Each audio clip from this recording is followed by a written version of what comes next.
Isang mapagpalang hapon sa ating lahat mga kagimat. Ito na naman si Loy Agimat Itito. May ipapakita na naman sa inyo mga kagimat na aking nakuhang mutya nung Biyernes Santo sa hating gabi mga kagimat. At hindi mo na ako mag-umpisa. Maraming salamat sa walang sawang nakasubaybay sa aking munting channel. Kapwa ako Muti Hunters, ating heroes, ating iras. Isang mapagpalang hapon sa ating lahat mga kagimat.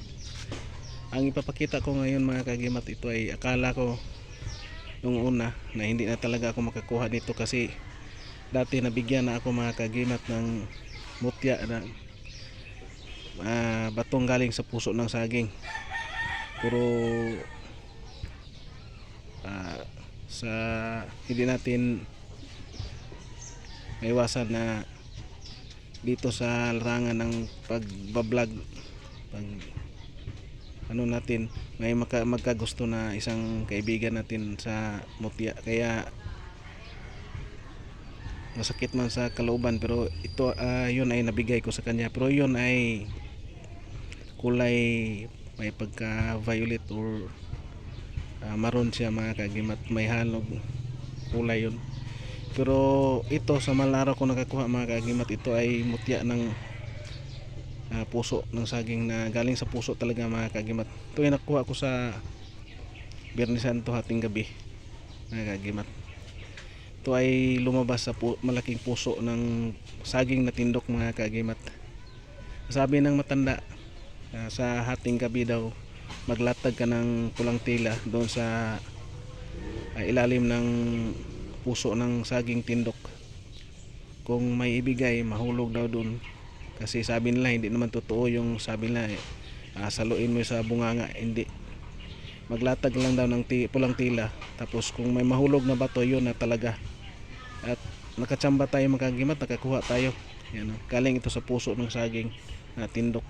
So ang ganahan dito mga kagimat, mayroon siyang butas mga kagimat. Ayan o. Yan.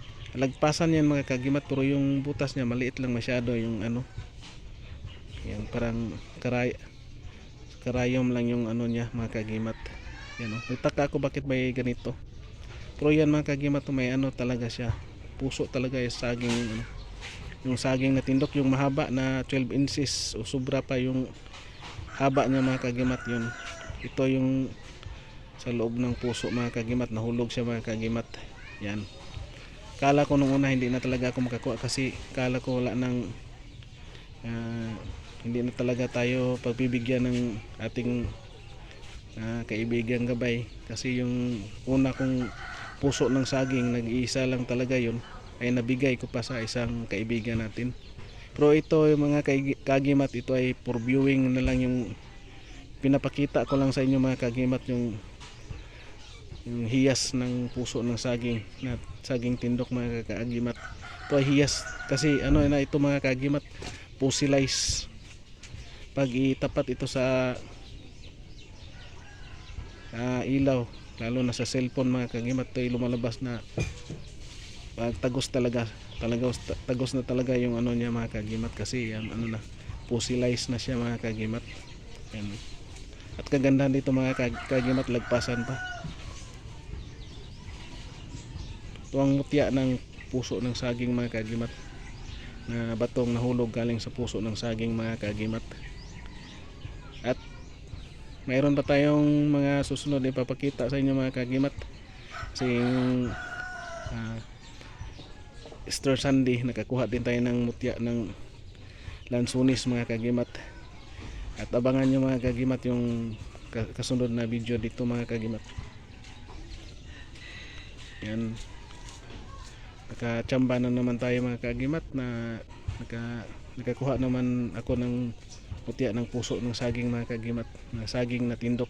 Totoo pala yung sinasabi ng mga matatanda mga kagimat, hindi lang sabi-sabi nung sa Pedro Pindoco lang na teleserye natin makikita, kundi sa totoong buhay talaga mga kagimat, sa totoo lang. Kung aktual lang ninyo aktual lang talaga mga kagimat na makikita. Kasi kung maghunting tayo ng mga ganito mga kagimat, bawal talaga yung cellphone mga kagimat. Kailangan tahimik lang talaga mga kagimat nyo. Yan lang talaga yung ginagawa ko pag tuwing ako maghunting ng mga kakaibang bato mga kagimat, mumutya. At hindi tayo nabigo mga kagimat, na bigyan tayo ng mga ating gabay mga kagimat. Ito ay for viewing lang mga kagimat. Yung personal ko na gamit mga kagimat, hiyas. Batong galing sa puso ng saging mga kagimat. At maraming salamat and thank you for watching mga kagimat. Big shout out na lang sa lahat-lahat and God bless ating lahat mga kagimat.